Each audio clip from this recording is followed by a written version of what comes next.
G'day, I'm Kath Molloy and welcome to Mad for Mondays. I'm so lucky to have Lillian Gowes here with me. Now she's just been on stage and I'd like you to share the message that you have that is making a difference in the world today. Thanks, Kath. So my message is shut up and listen. I learned as a parent a few years ago to listen to my son, and it's made a huge difference to his life.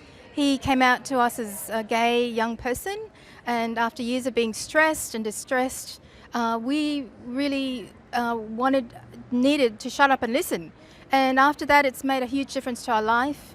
And he's, a thriving young adult now.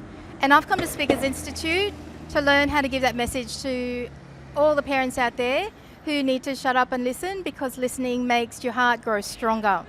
Yeah.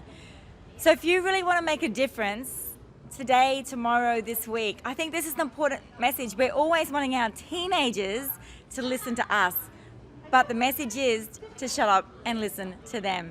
Speak soon. Bye. Bye. Thank you.